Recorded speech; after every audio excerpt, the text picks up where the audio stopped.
우리 오늘은 옆 사람과 인사할 때 로마서 13장 11절 말씀으로 한번 인사하죠. 지금은 깨어 있을 때입니다. 이렇게 한번 인사하겠습니다.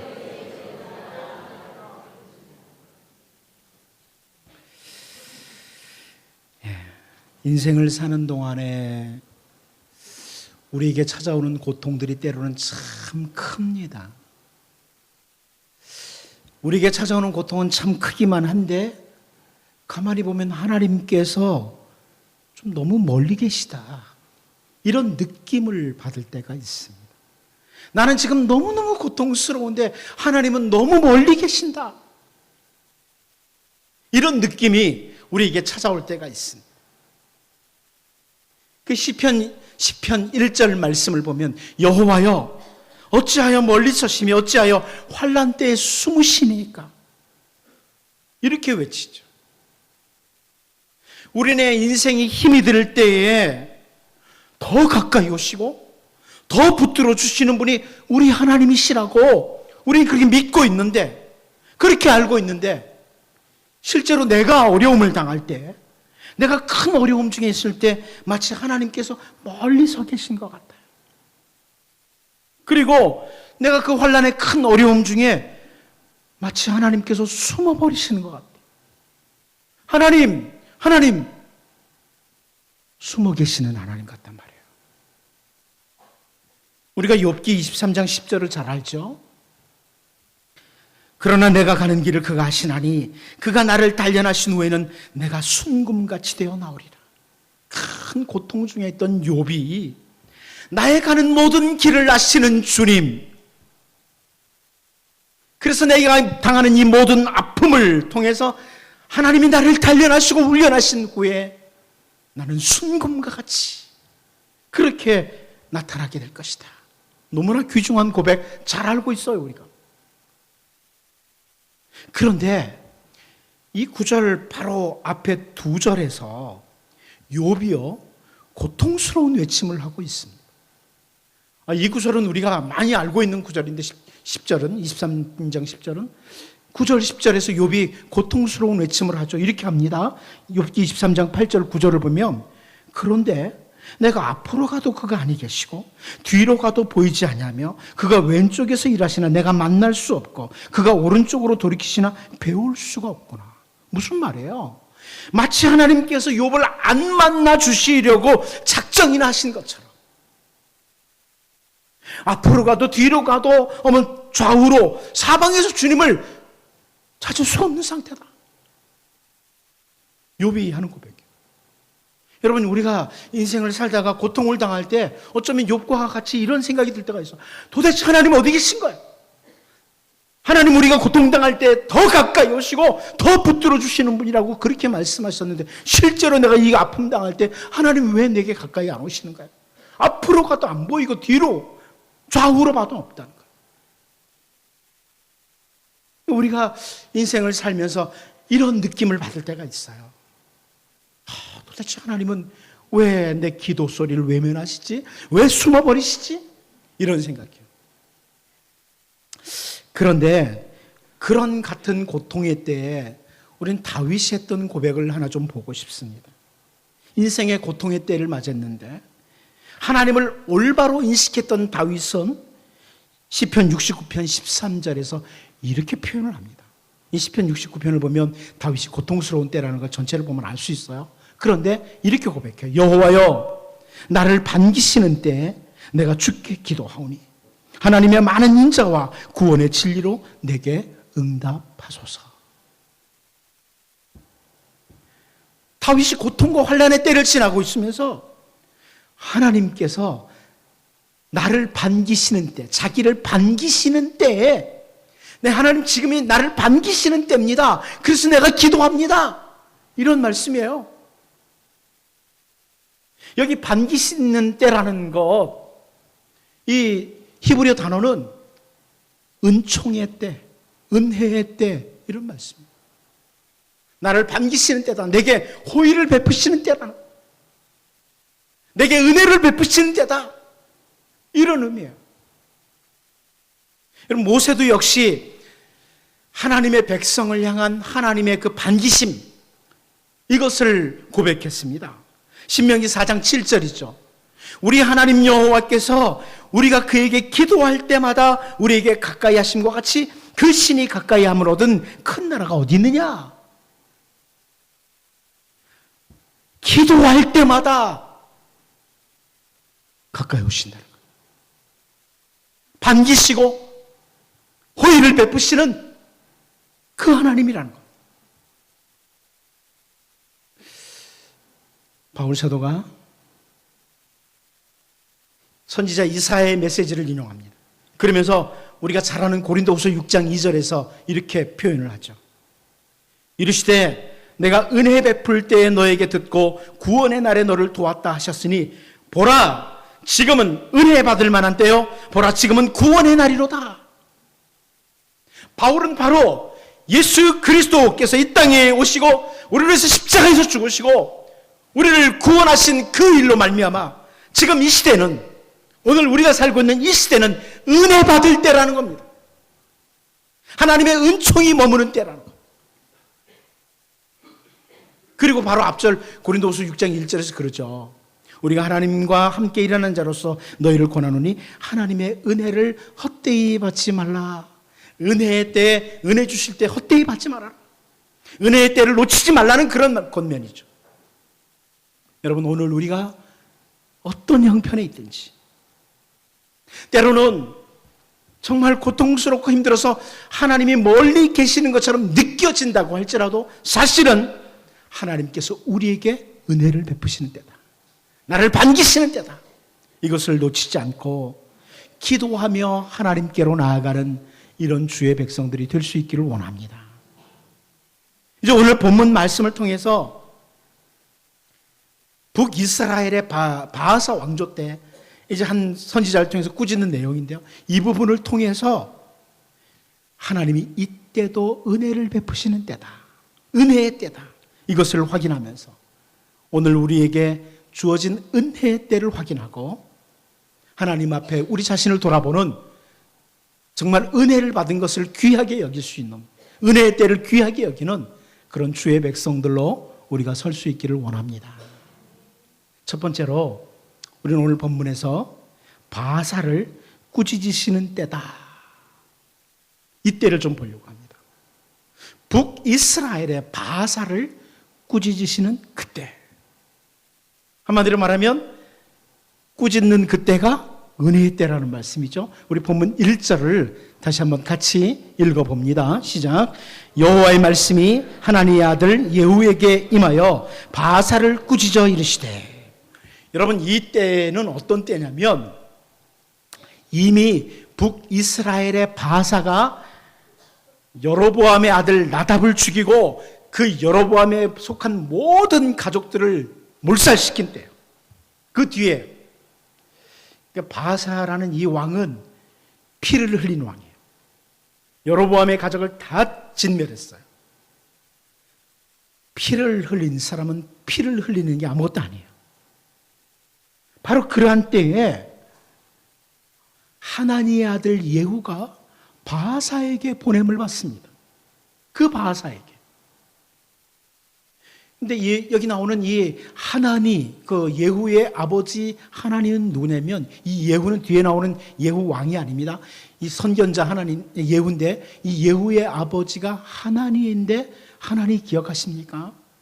전에 잠깐 좀 살펴봤지만 이 하나니는 남쪽 유다의 왕이었던 아사, 이 아사 왕이 잘못했을 때 책망을 했습니다.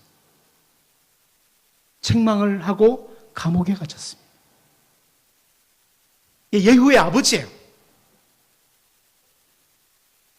그런데 그 아들 예후가 아버지도 왕을, 물론 다른 왕이지만 왕을 책망하다가 감옥에 갇혔는데 또다시 아들 예후에게 왕에게 가서 책망을 하는 거예요. 꾸짖으라는 거예요.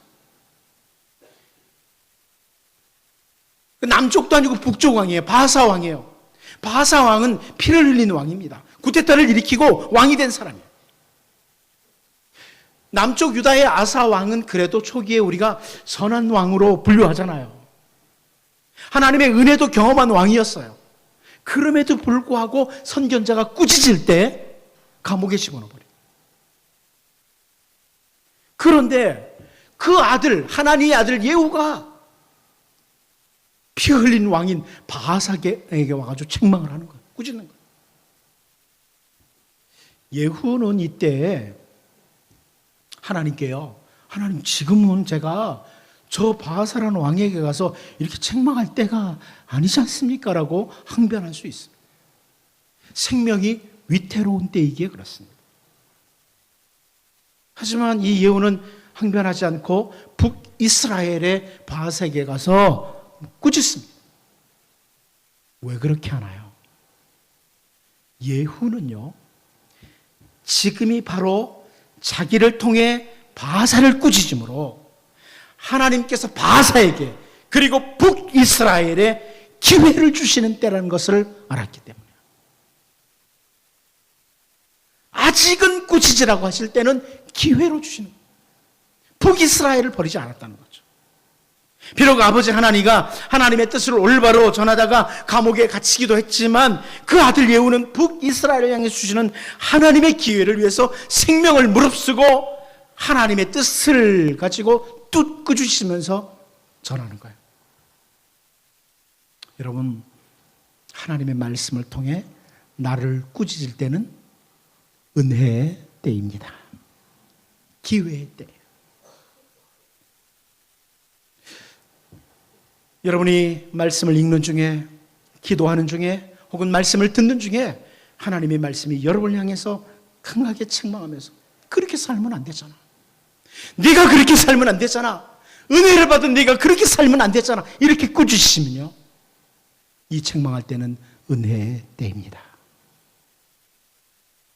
우리 잘 알죠? 선지자 아모스를 통해서 주신 무서운 메시지를 알잖아요. 아모스 8장 11절, 우리 다 아는 내용이에요. 주 여호와의 말씀이니라.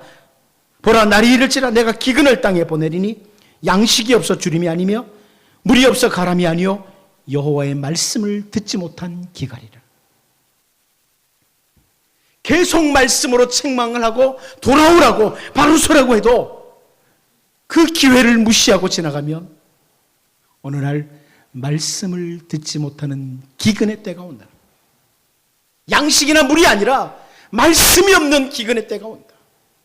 이건 여러분, 한 공동체에도 임할 수 있고요, 개인적으로도 임할 수 있다. 비록 오늘 본문에서 예후를 통해서 꾸짖는, 책망하는 메시지가 바하사에게 전달되고 있지만 그때는 은혜의 때입니다.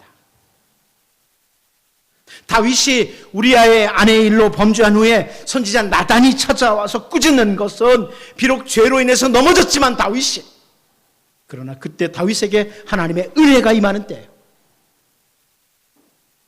바울사도는 에베소서 4장 19절에서요, 그들이 감각 없는 자가 되어 자신을 방탕에 방임하여 모든 더러운 것을 욕심으로 행하되, 이렇게 설명을 합니다. 방탕에 방임했다. 이 무슨 말이냐면 방탕에 내던져졌다, 방탕에 버려진 상태라. 여러분, 오늘 말씀을 통해서 나를 꾸짖으시는 그때, 하나님의 백성으로서 네가 그렇게 살아서는 안 된다, 이렇게 나를 책망하시는 그때는 버려진 때가 아니라 하나님께서 기회로 주시는 은혜의 때입니다. 하나님의 아들 예후는 비록 북이스라엘의 우상들을 잔뜩 만들고 그들이 북이스라엘의 백성들이 하나님의 길을 포기했지만 하나님께서 바하사를 비롯해서 북이스라엘 백성들을 포기하지 않고 은혜의 때로 주셨다고 믿고 가서 생명을 무릅쓰고 말씀을 전하는 겁니다. 여러분, 오늘 하나님께서는 다양한 방법으로 우리에게 기회를 주십니다. 특별히 말씀으로 우리를 책망하실 때, 그때는 지금 내가 바로 하나님을 찾으면 하나님이 나를 반기시는 때, 은혜의 때다, 이것을 확인하고 주께로 더 가까이 나아가는 그런 백성들이 될 수 있기를 바랍니다. 두 번째로, 우리는 오늘 본문에서 남과 북 분단의 때이지만 하는 것을 봅니다. 남과 북으로 분단의 때이지만 이때가 은혜의 때라는 거죠. 우리 2절 말씀 같이 한번 읽어보겠습니다. 같이 봅니다. 시작. 내가 너를 티끌에서 들어 내 백성 이스라엘 위에 주권자가 되게 하였거늘 내가 여로보암의 길로 행하며 내 백성 이스라엘에게 범죄하게 하여 그들의 죄로 나를 노엽게 하였은지. 하나님의 아들 예후를 통해서 꾸짖는 메시지인데요. 내가 너를 티끌에서 들어 내 백성 이스라엘 위에 주권자가 되게 하였다. 이렇게 말씀을 하세요. 우리가 잘 알고 있죠. 이제 이스라엘이라는 나라가 남과 북으로 나뉘었어요. 르호보암 왕 때 둘로 나뉘었는데 남쪽 유다는 다윗의 후손들이 계속 왕위에 올라요. 다윗의 후손들이 남쪽 유다는 왕위에 오르면서 정통성을 가지고 있어요. 북이스라엘이라는 나라는 오늘 본문에 나오는 바하사, 우리가 전에 살펴봤지만 처음 북이스라엘 왕이 누구예요? 여로보암입니다. 여로보암 왕조가 이제 바하사에 의해서 이제 쿠데타가 일어나는 것을 우리가 이미 봤잖아요, 앞부분에서. 그러니까 북이스라엘은 아주 절묘한 기회를 타가지고 바하사같이 왕위를 찬탈하는, 그러면서 왕위에 오르는 그런 나라예요. 북이스라엘이 끝날 멸망당할 때까지 그래요. 그리고 우리가 잘 아는 그 하나님의 택한 성읍이라고 하는 예루살렘 성읍이 북쪽에 있지 않고 남쪽에 있어요. 남쪽 유다에 있어요. 또 하나님의 백성들이 1년에 한 3차씩 올라가는 그 예루살렘 성전 역시 남쪽 유다에 있습니다. 북이스라엘에는 오히려 여로보암 왕이 만들어 놓은 금송아지 우상이 베델과 단에 자리 잡고 있고 백성들이 하나님을 거역하는 그런 상태에 있는 게 북이스라엘입니다. 그런데 여러분, 오늘 2절 앞부분에 보면 내가 너를 티끌에서 들어 내 백성 이스라엘 위에 이렇게 표현해요. 하나님께서 북이스라엘, 정통성이 없는 북이스라엘을 가리켜서 내 백성 이스라엘이라고 합니다. 내 백성이라고, 암미라고 하는 거예요. 하나님의 백성이라는 거죠. 여러분, 하나님이 내 백성이라고 부르는 때는 은혜의 때입니다.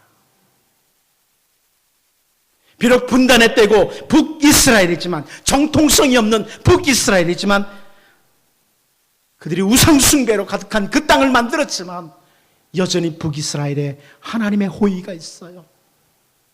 내 백성 이스라엘 위에 내가 주권자로 세웠다. 우린 선지자 호세아를 통해서 주신 메시지 잘 아는 거 있지 않습니까? 호세아 1장 9절이죠. 여호와께서 이르시되 그의 이름을 로암미라 하라. 너희는 내 백성이 아니요 나는 너희 하나님이 되지 아니할 것이미로라. 호세아에게 자녀가 났을 때 이름을 로암미라고 하라고 그래요. 암미는 하나님의 백성, 내 백성이란 뜻이에요. 근데 로암미는 히브리에서 로라는 단어가 들어가면 아니라는 거예요. 내 백성이 아니라는 거예요. 그러므로 여러분은 오늘 우리들을 암미라고, 하나님의 백성이라고 이렇게 부르시는 것은 그렇게 범죄하고 그렇게 하나님이 부르셔도 돌아서지 않는 그 백성들을 향한 하나님의 끝없는 관심과 배려, 풍성한 은혜입니다. 어떻습니까? 참 많이 넘어졌죠? 제가 이 말씀을 준비하면서 저를 돌아보니까 많이 넘어졌어요. 그럼에도 불구하고 저에게 내 백성이라고 말씀하세요. 하나님의 자녀라고 말씀하세요. 은혜의 때입니다. 우리를 위해서 십자가에서 대속의 죽음을 죽으시고 부활하신 주 예수님께서 우리에게 너무나 소중한 귀중한 약속을 주셨습니다. 히브리서 13장 5절, 여러분 잘 아는 말씀이죠. 돈을 사랑하지 말고 있는 바를 족한 줄로 알라. 그가 친히 말씀하시기를 내가 결코 너희를 버리지 아니하고 너희를 떠나지 아니하리라 하셨느니라. 너무나 자주 하나님을 등지고 마치 돈이 신인 것처럼 하나님인 것처럼 돈을 향해 달려가던 어리석은 우리들을 향해서 내가 너희를 결코 버리지 않겠다고, 여전히 나는 너희를 떠나지 않는다고 이렇게 말씀하시면서 우리에게 하나님의 백성으로서의 올바른 삶의 길을 걸어갈 수 있도록 권면하는 내용이기도 합니다. 바하사가 북이스라엘의 왕으로 있을 때에 많은 사람들이 하나님께서 마치 북이스라엘을 포기하시고 다윗의 정통성을 가진 남쪽 유다에게만 하나님의 은혜의 얼굴빛을 비치실 것이라고 오해하지만, 오늘 본문에서 하나님께서는 선지자를 보내면서 북이스라엘을 가리켜서 내 백성, 내 백성 이렇게 말씀하시는 겁니다.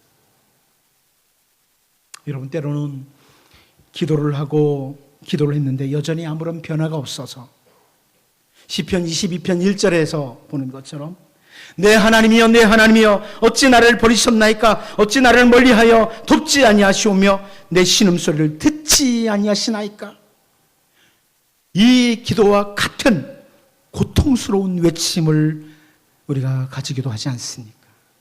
마치 하나님이 나를 버리신 것 같다. 그러나 우리가 분명히 인식할 것은 예수 그리스도 안에서 언약 백성이 된 우리를 하나님께서는 여전히 결코 버리지 아니하시고 여전히 떠나지 않으시는 분이다. 이걸 우리가 기억해야만 합니다. 여기 시편 기자도 그래요. 시편 22편 23절 24절에서 처음에 1절에서는 하나님 나를 왜 버리십니까? 이렇게 하지만 뒤에 가서는 그럽니다. 여호와를 두려워하는 너희여 그를 찬송할지어다. 야곱의 모든 자손이여 그에게 영광을 돌릴지어다. 너희 이스라엘 모든 자손이여 그를 경외할지어다. 그는 곤고한 자의 곤고를 멸시하거나 싫어하지 아니하시며 그의 얼굴을 그에게서 숨기지 아니하시고 그가 울부짖을 때 들으셨도다. 여러분, 하나님은 하나님을 찾는 여러분 돌아보시는 분입니다. 숨지 않으십니다.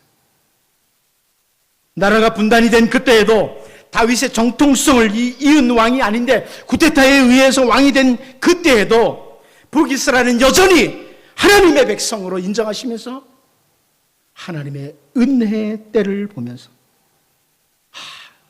하나님은 여전히 내 백성이라고 하시는 거예요. 이걸 보면서요, 오늘 우리의 상황이 어떠하든지, 여러분의 상황이 어떠하든지 예수 그리스도로 말미암아 하나님의 백성, 하나님의 자녀가 된 우리 결코 버리지 아니하고 떠나지 아니하고 은혜를 베풀어 주시는 은혜의 때 더욱 기도하며 하나님 앞에 나아갈 수 있기를 바랍니다. 마지막 한 가지 더 보겠습니다. 우리는 오늘 본문에서 나를 위해서 일하시는 때라는 것을 봅니다. 바로 이때가 은혜의 때죠. 오늘 나를 위해서 일하시는 때, 하나님께서 나를 위해서 일하시는 때, 그때는 은혜의 때입니다. 오늘 본문 2절을 다시 한번 읽어보겠습니다. 다시 한번 봅니다. 시작. 내가 너를 티끌에서 들어 내 백성 이스라엘 위에 주권자가 되게 하였거늘 네가 여로보암의 길로 행하며 내 백성 이스라엘에게 범죄하게 하여 그들의 죄로 나를 노엽게 하였은지. 자, 여기 하나님께서 바사에게 하는 말씀이 티끌에서 들어 내 백성 이스라엘 위에 주권자가 되게 하셨다, 이렇게 말씀하죠. 티끌에서 들었다. 이 들었다는 단어가 높이셨다는 단어. 이 같은 단어가 사무엘상에 또 한 번 나오죠. 우리 잘 아는 게 있습니다. 사무엘상 2장 7절인데요. 사무엘의 어머니 한나가 찬양하면서 나오는 거예요. 여호와는 가난하게도 하시고 부하게도 하시며 낮추기도 하시고 높이기도 하시는도다. 정말 진토에 있었던 것 같은 한나의 가정을 일으키신, 높이신 하나님. 그래서 한나가 이렇게 찬양을 했어요. 하나님은 높이시기도 하시는도다. 같은 단어입니다. 오늘 본문과 같은 단어. 내가 너를 티끌에서 들었다, 티끌에서 높였다, 이런 말입니다. 높이시는 하나님. 바사를 높이셨다는 거예요. 또 하나, 티끌에서 들어 내 백성 이스라엘 위에 주권자가 되게 했다. 그런데 이 되게 한다는 단어가 히브리어, 여러분 제가 자주 설명해서 잘 아는 단어입니다. 무슨 단어일까요? 아사입니다. 아사, 기억나시죠? 네. 단어만 기억나고 뜻은 기억 안 나면 안 됩니다. 일하신다는 겁니다. 일하신다. 바하사를 위해서 일하신 하나님. 하나님께서 바하사를 이스라엘의 통치자로 세우시는 일을 하셨다는 겁니다. 무슨 말이에요? 이 말씀에서 우리가 무엇을 볼 수 있습니까? 오늘 우리들의 모든 삶의 자리, 우리가 있는 모든 위치, 이것이 주어진 것은 하나님의 일하심으로 인함이었습니다. 아멘을 별로 안 하시는데, 여러분 지금 가정에서 아빠로, 아버지로, 어머니로 뭐 어떤 위치에 있습니까? 하나님의 일하심으로 인함입니다. 여러분이 원래 그렇게 잘할 수 있었어요? 하나님의 일하심으로 인합니다. 교회에서 마찬가지입니다. 오늘 제가 목사의 자리에서 이 직무를 수행할 수 있는 것은 제가 태어날 때부터 타고난 능력이 있었던 게 아니에요. 저에게 어떤 자격이 있어서가 아닙니다. 오늘도 나를 위해서 일하시는 하나님으로 인함입니다. 여러분의 모든 삶의 자리, 가정에서든 교회에서든 직장에서든 그 어떤 자리에서 여러분이 그 직무를 수행할 수 있는 것, 그 위치에 머무를 수 있는 것은 나를 위해 일하시는 하나님으로 인함입니다. 저는 가끔 그런 생각이 들어요. 벌써 나는 죽었어야 되는데, 벌써 이 목사직을 그만하고 주저앉아 있어야 되는데 하나님이 세워주셨다. 나 같은 것을 위해서 일해 주셨다. 바하사가 기회를 잘 포착했기 때문에, 혹은 군사들에게 대단한 인기가 있었기 때문에, 혹은 다른 근거로 인해서 북이스라엘의 주권자의 자리에 앉게 된 것이 아니라 높이시는 하나님, 일하시는 하나님, 그 하나님으로 인하여 바하사가 그날 그 자리에 있었던 거예요. 특별히 여기 바하사를 가리켜서 티끌에서 들어 주권자가 되게 하셨다고 하는데, 이 티끌이라는 단어가 마른 흙을 가리키는 단어예요. 쓸모없는 거라는 거죠. 말라빠진 그 흙이라는 거예요. 그 마른 흙과 같은 존재에서 통치자의 자리에 높이셨다는 겁니다. 그 일을 하나님이 하셨다는 거예요.